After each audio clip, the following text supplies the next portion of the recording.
This video is going to be focusing on the sources that talk about Claudius's relationship with his wives and freedmen. And you can see there's quite a range of sources here, but it will not be quite as long as it first appears. So the most common theme we're going to see in these sources is that Claudius was controlled by his wives and his freedmen. So remember, freedmen are ex-slaves. And what we need to question whether or not is that true. Obviously, we've got to keep in mind that the sources, because they're coming from a senatorial bias, generally don't like Claudius. Sorry, I was going to say the wrong name then. So this is obviously going to colour the way they write about him. Obviously, Cassius Dio doesn't do it quite as badly as the rest of the sources.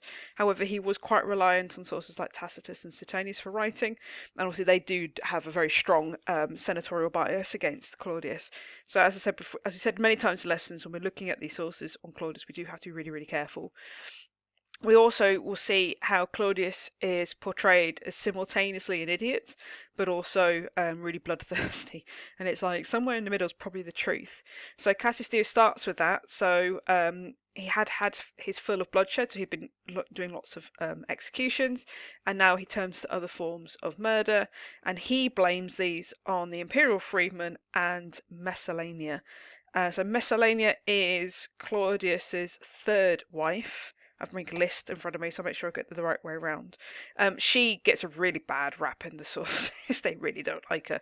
Probably because she eventually marries her lover and divorces Claudius in the process, and then she's then executed for some betrayal stuff. So yeah, she's not particularly liked. Anyway, so the freedmen and Messalenia, whoever they wanted anyone to put to death, they would terrify Claudius into letting them do whatever they wanted. So the idea that Claudius is completely under control and being bullied and all manipulated by his wife and his freedmen, and he would allow it to happen, and then he'd realise what had happened, and then he would grieve and ask for forgiveness.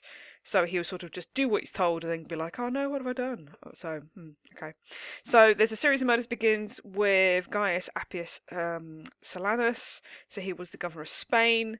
He had arranged for him to marry Messalenia's mother, and at some time honoured him as one of his closest friends and relatives, so they were really good terms, and then suddenly he's executed. And it doesn't seem to make sense because they were really close. So Cassius Dio says the reason was because Silanus had offended Messalenia. He was utterly shameless and licentious.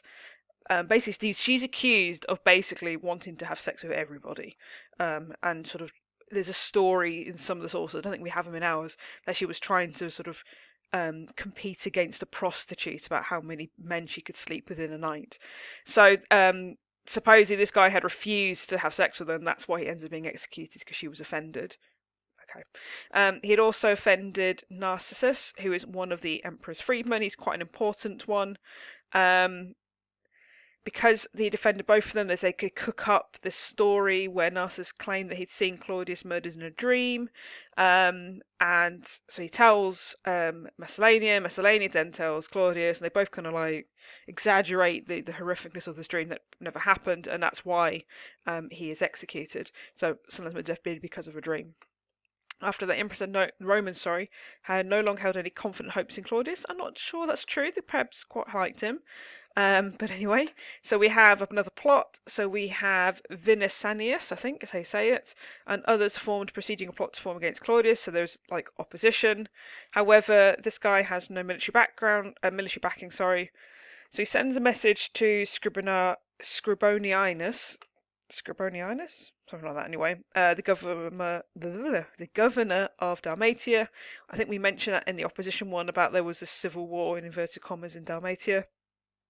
Some senators decide to sort of help him, but actually it doesn't come to anything, and it's all dealt with. Okay, fine. I don't know. Some of these stories don't really go anywhere in Cassius Dio.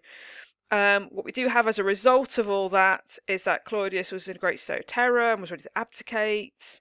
But he then sort of changes his mind, so he starts to give out loads of money and gives him different nicknames, etc., etc. Because he seems quite vulnerable, that's when Messalenia, Narcissus, and all of his freedmen, seizing an opportunity, did not consider any acts too terrible. So they take their opportunity, according to Cassius Dio, to do whatever they want to do. So one of the techniques is both slaves and freemen and informers against their masters, and then they would even torture them.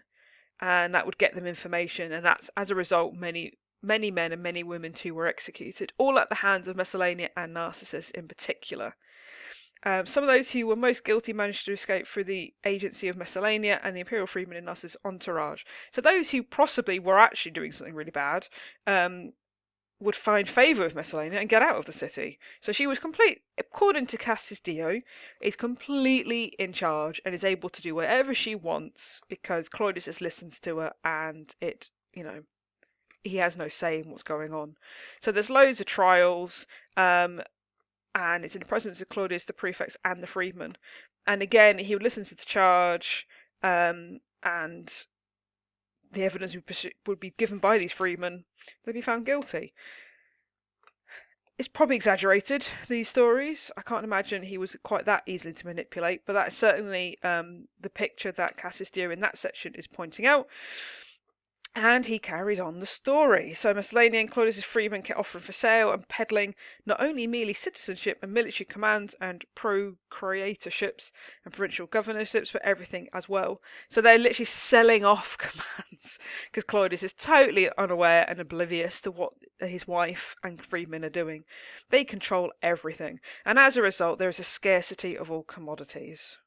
Therefore, Claudius then has to sort of solve this problem by fixing the price of all goods, and he starts putting in some administrative changes that improve things, which we'll have a look at in another video.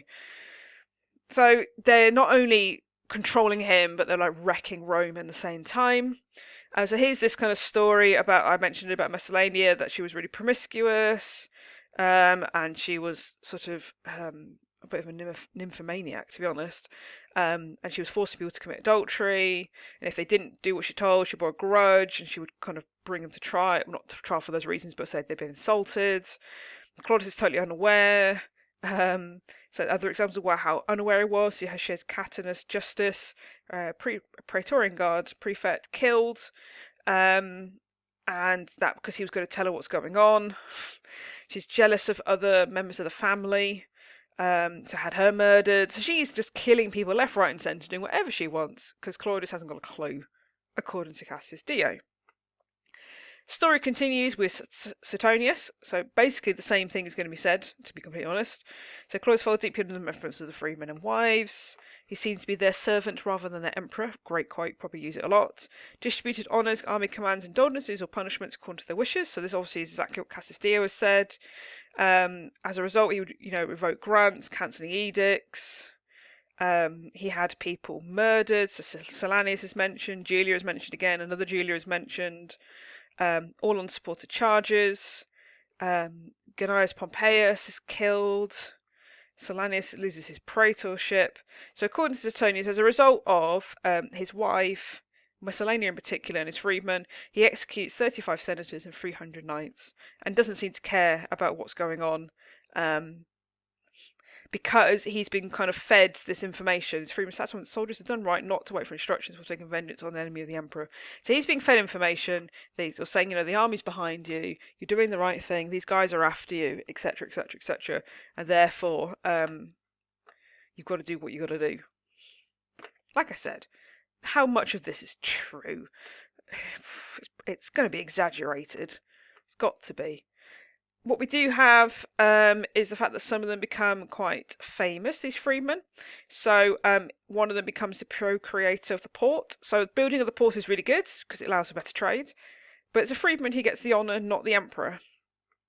But his name is mentioned, but it is in the name of his freedman, wherever his name is, Opatatus, not necessarily in the emperor's name. So it kind of shows the importance of freedmen, and also their importance, like in actually running the city. That's why he promoted the freedmen, because they were actually good at what they're doing. They build ports, they do stuff. It's not a particularly bad thing to have done. Pliny is a little bit sort of critical. Many freedmen of greater wealth. So in the Principate of Claudius, we have the main ones: Callistus, Pallas, and Pallas and Narcissus. It's just evidence to show that they existed, I guess. So this then overlaps with the behaviour of Claudius towards his two sons. There's his blood son, as it were, Britannicus, who was very young. and there is Nero, who comes into the family, who becomes his stepson as a result of his fourth wife, Agrippina, who is his niece. Which is gross. So she is the reason why he marries her is because it's bringing the Julia Claudians together, because she is the last kind of standing true descendant of Augustus. I think this is his granddaughter from memory. So he marries her in order to bring the family together. It's still pretty grim because it's like a reefer family because they are closely related. But hey, it's fine. So we have a new wife. So we've got Agrippina, and this is kind of showing her influence. Ow, sorry, my back. On Claudius and his behaviour towards his son. So Britannicus is underage. So in order to kind of secure his reign, I guess, his family, he starts to favour Nero, and the sources blame a lot of this also on Agrippina because she was trying to promote her son, which I guess is what mothers in Rome did. So we have the adoption of Domitius, who is Nero, and is again in the influence of Pallas. So the freedmen are also, pushing this forwards. Who kept goading Claudius to consult the welfare of the country, to supply the bourgeoisie of Britannicus with stable protection. So you promote Nero as like a joint heir with Britannicus. He's of age, he is not, and then when he becomes of age, Britannicus can take over. That's the theory behind it, and that's what the freedmen are kind of telling him, is what Agrippina is telling him. So the emperor yielded to the pressure and gave Nero, with 3 years I can't say the word. I can't even think how to say the word. Precedence over his son. Reproduced in his speech to the Senate the arguments furnished by his freedmen. So again, influence of the freedmen has meant that his son, his actual biological son, is now not going to be named as sole heir. But like I said, he was underage. So I guess, again, it's this kind of negative approach to what was probably quite sensible behaviour by Claudius. But obviously the sources think it's because he's been told what to do. So as a result, we then get sort of the promotion of Nero, and then carry forward his adoption to the Claudian family, and is given the new title of Nero. Fine. I forgot to highlight this. Let me just change my colour. There we go. So Agrippina is dignified by the title of Augusta. So his wife is then promoted, and Britannicus is sort of pushed to one side a little bit. Well, not a little bit, quite a lot. And there's nothing you can do about it, to be completely honest. So this Tacitus source basically says the same sort of stuff. So the manly togas prematurely conferred on Nero, so he's been promoted above age. So he'd be ready to go for a political career. So he gets proconsular authority outside the capital and bears the title the Prince of the Youth, which is what Augustus has done. This is pretty much following Augustus' behaviour with his grandsons. So Britannicus rode past, this is a big sort of some games, juvenile, white and purple, because he was underage, and Nero gets the robes of triumph, even though he hasn't done anything. Anyone who was sort of showed any sympathy towards Britannicus are removed on fictitious grounds, and obviously then there is this little bit of people having undermining Nero by calling him his old name. And Agrippina reported with loud complaints to her husband, saying that they've flouted this decision of the Senate and the people, and they're kind of harming you as a result of it. So as a result of all that behaviour, Agrippina convinces Claudius to inflict exile or death on these people who had basically called Nero the wrong name, called him his old name. So even when talking about his children, it shows the influence of his wives and the freedmen.